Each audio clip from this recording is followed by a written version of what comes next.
Halo, kembali lagi di channel Satria. Kali ini Satria akan sedikit review mengenai MG4 versi CKD ya. Nah, versi CKD ini untuk model dan fitur hampir sama dengan versi CBU. Untuk bedanya nanti kita lihat di bagian interior. Nah, untuk bagian depan ini kuncinya seperti ini ya. Bagian depan itu dia ada di sini sensor radar. Nah, sensor radar ini ngikutin warna mobil ya, karena warnanya grey, ini warna grey. Sensor radarnya juga warna grey. Warna biru dia warna biru. Di depan ada kamera 360. Di atas ada kamera untuk ADAS-nya. Nah, untuk tampilan lebih kurang seperti ini. Kita coba hidupkan lampu-lampu dan buka kap depannya. Dia sudah keyless ya. Sudah keyless. Dan ini kalau kita masuk dia udah mode standby. Dia mode standby. Nah, karena masih ngecas ya, dia nggak bisa hidup, nggak bisa mode standby, nggak bisa hidup ya. Kita lihat depan dan buka kap depannya. Nah, kemudian ya kita lihat untuk lampu-lampu. Oh, ketinggalan hazardnya ya.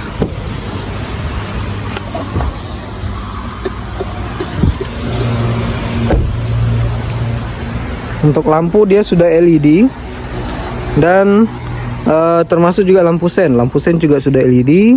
Di depan ada logo MG dan kap depannya. Kita buka kap depannya. Nah, kap depan ini dia ada beberapa komponen. Ada generator, ada aki, ada sekringnya, kemudian ada pendingin generator dan baterai. Sudah ada peredam. Lebih kurang seperti ini ya. Nah, itu untuk tampilan depan. Kita lihat ke samping. Di samping dia pakai ban dengan velg dengan kombinasi itu 215 50 ring 17. Dia sudah ada dop, jadi lebih aerodinamis. Ini ada aksen-aksen bodi di samping. Untuk di spion juga sudah ada lampu dan sudah ada kamera 360. Nah, di depan juga ada kamera 360 tadi ya. Nah, kita masuk. Pada saat kita masuk, nah ini kondisi terbuka ya. Kalau kita kunci, dia akan otomatis mematikan semua sistemnya. Nah, seperti ini. Nah, ini karena hazardnya hidup, jadi dia akan mematikan. Kalau kita buka seperti ini. Nah, di sini karena dia versi CKD atau produksi di Indonesia, ini door trimnya warna hitam. Ini warna hitam dan kombinasi biru. Di sini untuk kaca semua auto. Semuanya auto. Ada tempat penyimpanan, ada penguncian pintu. Di sini untuk buka kap depan, ada pengaturan ketinggian lampu, lipat spion, dan itu pengaturan spionnya. Itu pengaturan spion. Kita coba masuk ya. Jadi pada saat kita masuk dia akan kondisi standby. Nah, kondisi standby kita injak rem dia akan belum akan ready. Dia akan ready setelah kita tutup pintu dan ini karena kondisi chargernya masih terkoneksi. Nah, karena kondisi chargernya masih terkoneksi dia nggak bisa kita start. Jadi akan lebih safety seperti itu. Nah, di sini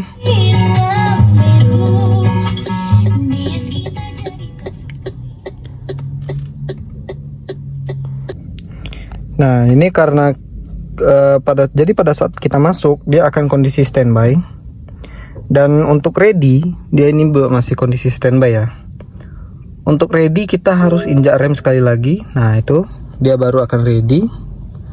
Nah, setelah itu kita baru bisa otak-atik. Nah, di sini kita bisa lihat ada range-nya berapa di bawah. Ini ada range dan kapasitas baterainya, ada mode berkendara, ada mode regain braking-nya, ada odo, terus ada total jarak yang sudah ditempuh, ada total jarak yang udah ditempuh sejak kita terakhir ngecas, kemudian ada navigasi, kemudian lagi ada tingkat kecerahan, ada peringatan kecepatan, ada waktu servisnya kapan, kemudian ada audio yang lagi diputar, ada TPMS, dan ada indikator untuk aki kecilnya ya.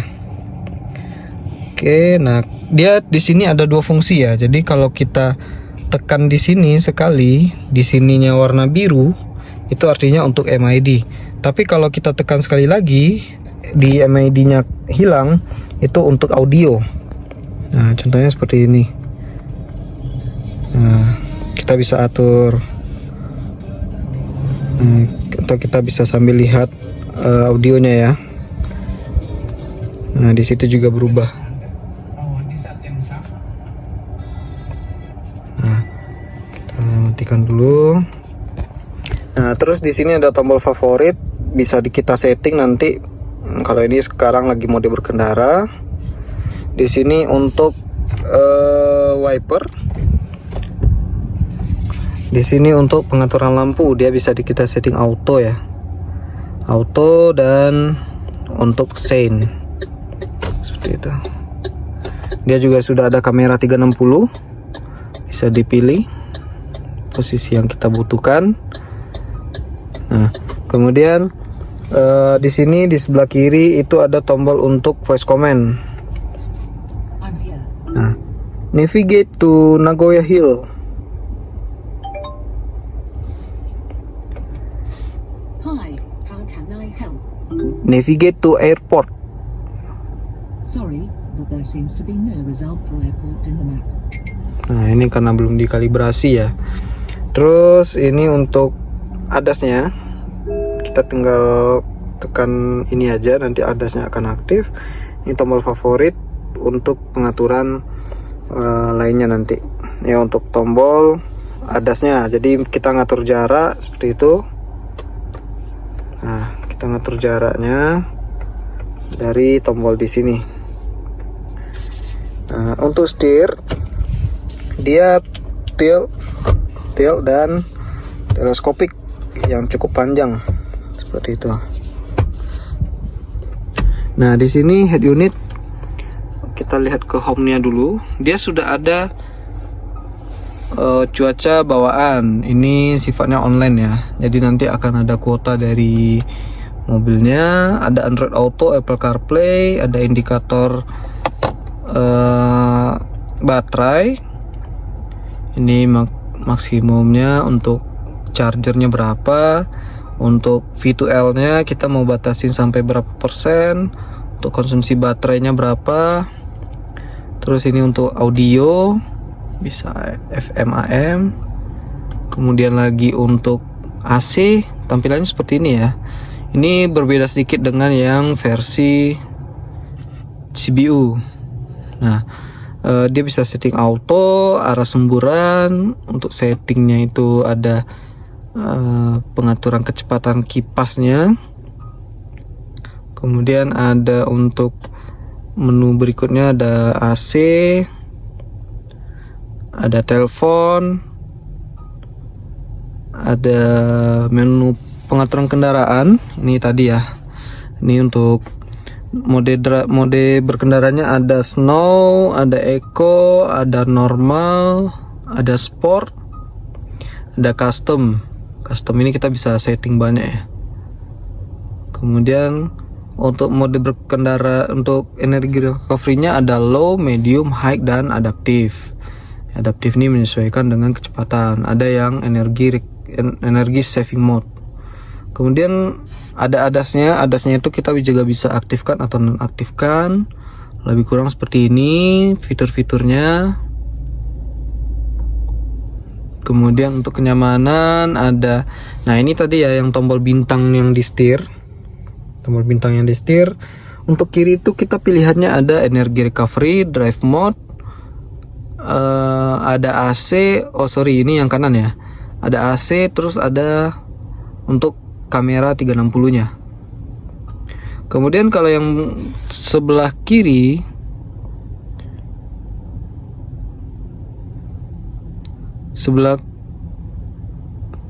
ini sebelah kanan ya. Jadi kita bisa pilih nih antara kiri atau kanan tuh kita mau yang tombol bintang itu yang untuk apa, tergantung kebutuhan kita. Nah terus ada untuk pengaturan spion, ini bisa lipat otomatis atau enggak. Terus untuk lampu-lampu ada follow me home atau high beam, find my car, lain sebagainya. Untuk safety ada untuk aktifkan auto hold, ini kondisi harus kita pasang seatbelt, dia akan mode standby. Jadi pada saat kita jalan kita cukup injak remnya agak dalam lagi dan tidak akan aktif. Untuk matikan kendaraan bisa dari sini. Nah ini harus kondisi P ya, kalau kondisi D dia nggak akan muncul, kalau kondisi P baru dia muncul. Nah seperti itu. Shift lock untuk pengaturan supaya pada saat jalan dia nggak akan bisa, kalau kita posisi di drive dia nggak bisa di posisi dipindahkan ke R seperti itu. Nah kemudian ada kamera 360 tadi, ada folder ini untuk USB ya, untuk USB. Kemudian ada setting tadi. Nah ini settingan umum untuk terang cahaya ininya, MID, bahasa, format waktu, kemudian ada Bluetooth, ada volume setting. Volume setting ini ada lumayan banyak juga ya. Ada kalau misalnya kita high, nanti pada saat kita kencang ini akan mengeraskan suaranya juga, suara audionya. Terus nah ini sound stack-nya kita bisa setting juga. Ada bisa connect ke wireless network juga, atau kita mau pakai wifi sistem. Untuk update sistem nanti ini kalau USB kita pakai USB, nanti akan ketahuan storage-nya berapa. Untuk owner manual atau buku petunjuk, ini untuk navigasi lain sebagainya. Untuk voice assistant, jadi dia sudah ada voice command juga ya, seperti yang kita bilang tadi. Kemudian ada radio, ada energi manajemen, ini yang tadi, yang awal tadi. Kemudian lagi ada untuk akun user manualnya juga bisa lihat dari sini. Itu shortcutnya.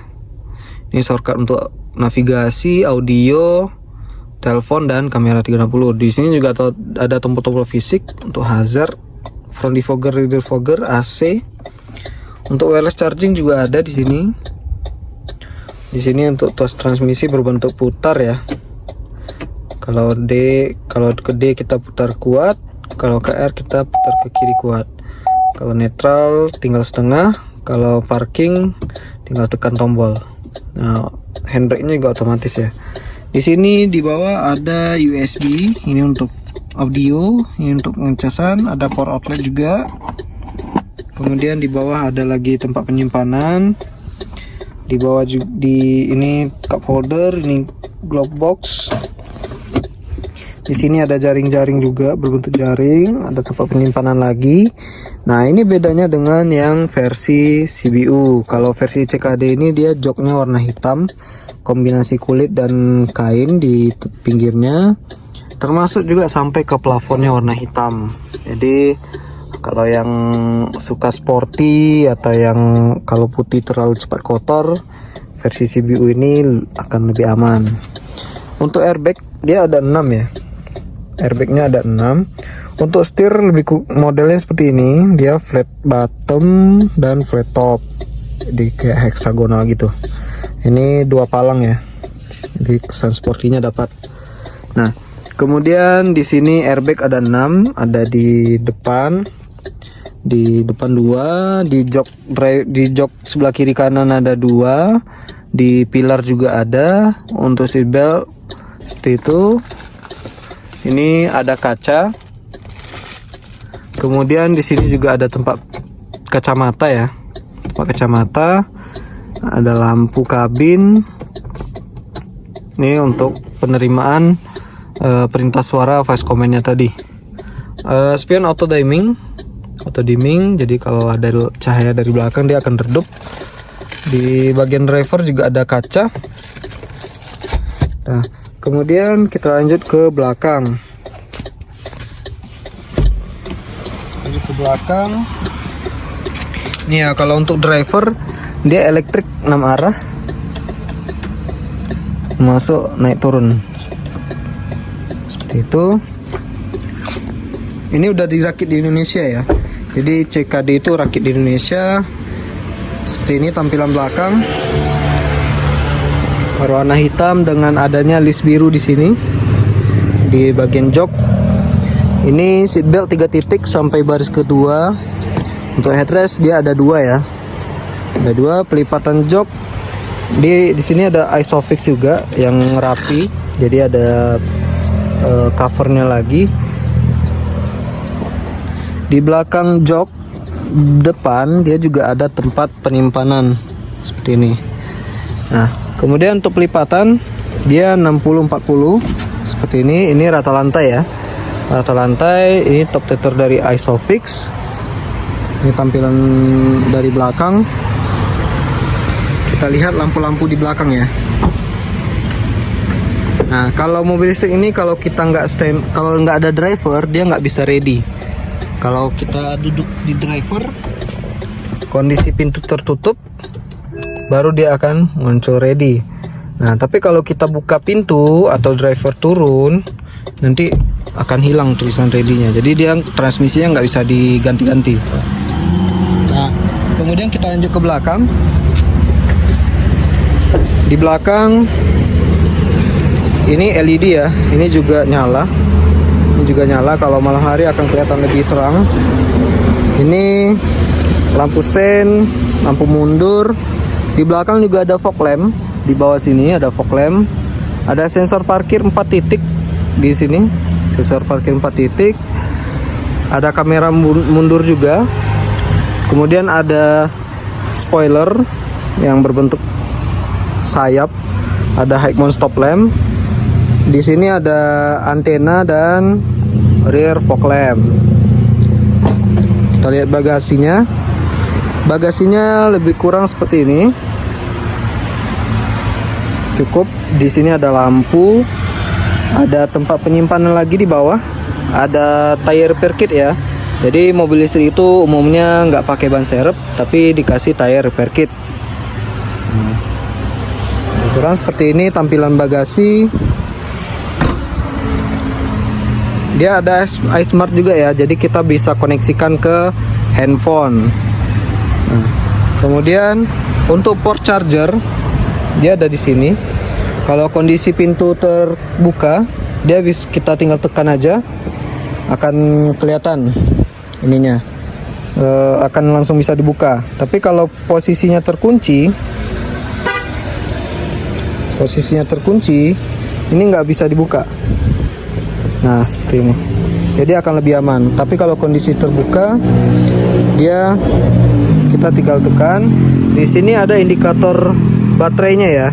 Ini setiap ini 25%, 25%, dan 25%. Artinya ini hampir 100% kapasitas baterai. Dia AC dan DC. Ini colokannya tipe CCS 2. Untuk ban belakang dia pakai 215 55 50 ring 17. Ini juga udah cakram, udah ditutup cover juga. Kita lihat bagian belakang seperti ini ya layoutnya ya. Layoutnya seperti ini. Nah, kemudian kalau bagian driver, bagian dari depan, dia untuk penumpang depan itu masih manual. Jadi tariknya itu manual. Dan ini untuk glove box, dia tadi soft opening ya, soft opening. Ini tampilan dari sisi penumpang depan.